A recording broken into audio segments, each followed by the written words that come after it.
जफर इस्लाम साहब हैं, बीजेपी का पक्ष रखेंगे। आपका बहुत बहुत स्वागत।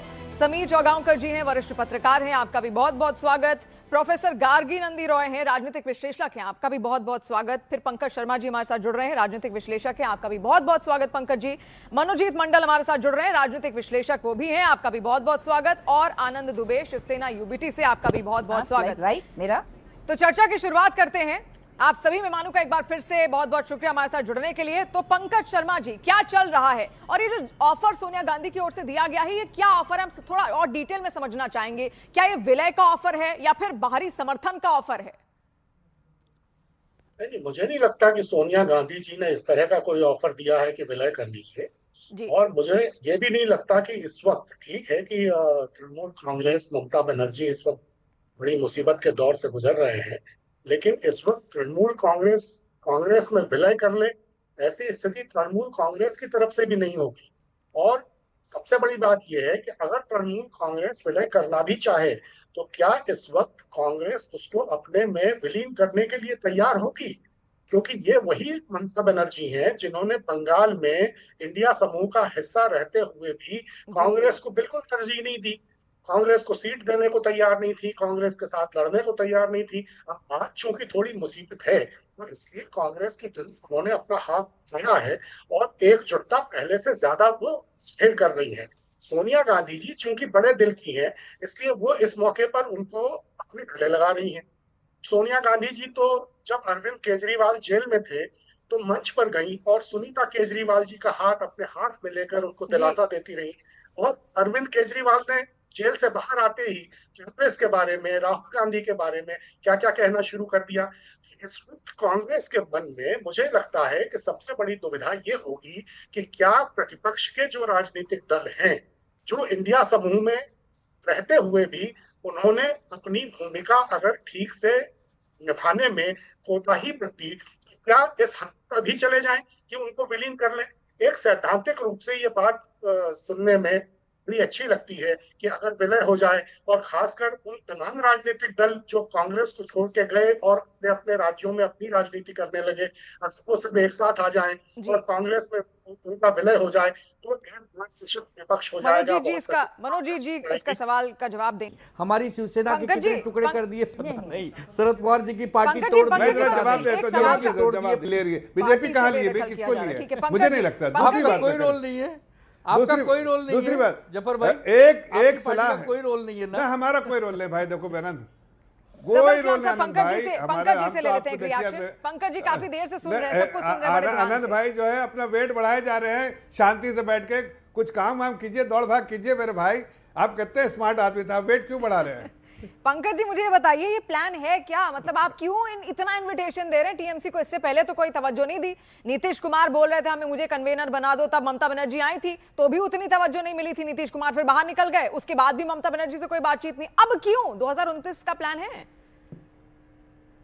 मैं तो कह रहा हूं ना कि कांग्रेस की तरफ से कोई निमंत्रण देने का अभी प्रश्न ही नहीं है, और कांग्रेस उनको विलीन करेगी कि नहीं करेगी ये सबसे बड़ा सवाल है। ममता बनर्जी कांग्रेस के बजाय भारतीय जनता पार्टी के हमेशा नजदीक रही हैं।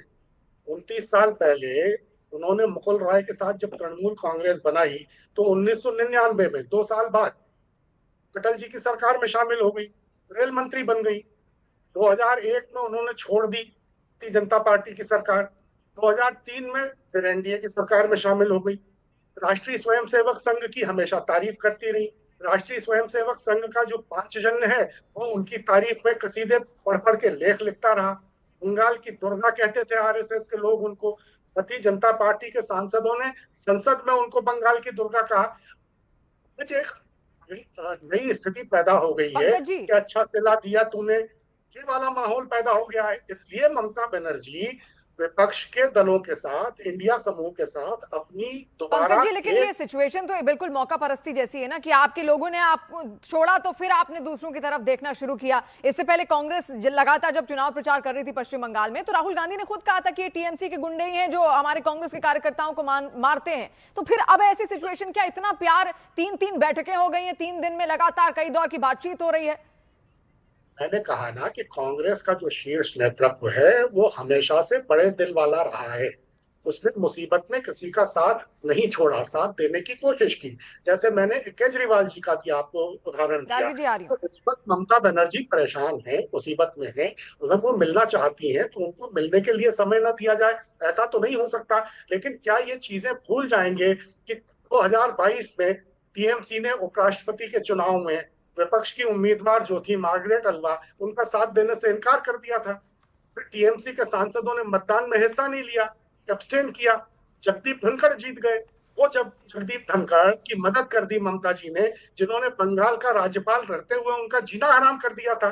तो ये सब भी पूरा इतिहास है। इसलिए कांग्रेस में तृणमूल कांग्रेस का विलय कोई आसान बात नहीं है।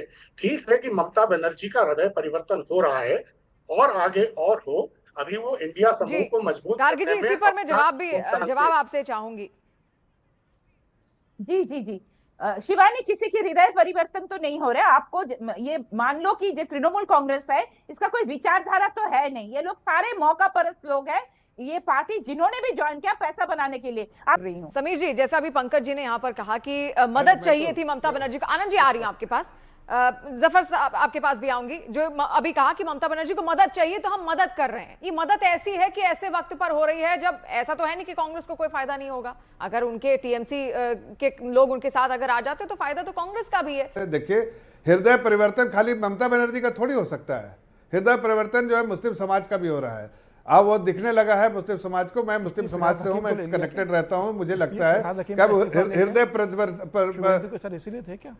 नहीं, वो हो रहा है। और की जरूरत है ना, किसी की जरूरत है। भारतीय जनता पार्टी इससे बहुत मजबूत है। पंकज जी से एक आखिरी सवाल मेरा होगा। पंकज जी, ममता बनर्जी का एक अग्रेसिव नेचर शुरुआत से रहा है, सड़क की राजनीति उन्होंने की है और उसी से वो आगे बढ़ी है। जनता का प्यार उनको सड़कों पर ही मिला है, लड़ लड़ के उन्होंने सत्ता हासिल की है और अब भी वो लगातार लड़ाई करती है जनता के लिए अगर उनको लड़ना होता है।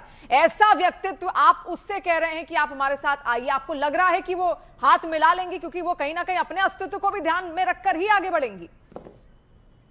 ये जो सियासत का संसार है वो बड़ा रहस्यमयी होता है, तो होने तो कुछ भी हो सकता है। लेकिन इस वक्त माहौल है, इस वक्त परिदृश्य है, उसको समझना है तो बिहारी का एक दोहा है, कहत नटत रीझत खिजत मिलत खिलत लजियात अरे भवन में करत है नैनन ही सो बात। तो अभी आंखों आंखों में बात हो रही है, उसका क्या नतीजा निकलेगा ये अभी हम सब लोग इंतजार करें।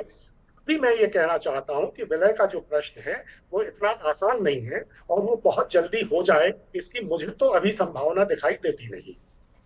आज अभिषेक बनर्जी राहुल गांधी जी से मिलने गए थे तो हेलमेट पहले पहन के गए थे अंदर, आपको पता है? हेलमेट पहने थे कि अंडा नहीं मार दे कोई लोग वहां पर भी इतना डर हमको कांग्रेस के अंदर था। विलय क्या होगा कोई लेने वाला नहीं। पंकज शर्मा जी सही कह रहे हैं कि इतना दुख दिया है। अब पूरे दिन में साथ सुख चाह रही है कांग्रेस पार्टी से। आपका तो हालत है, आप नरक में जाते हैं।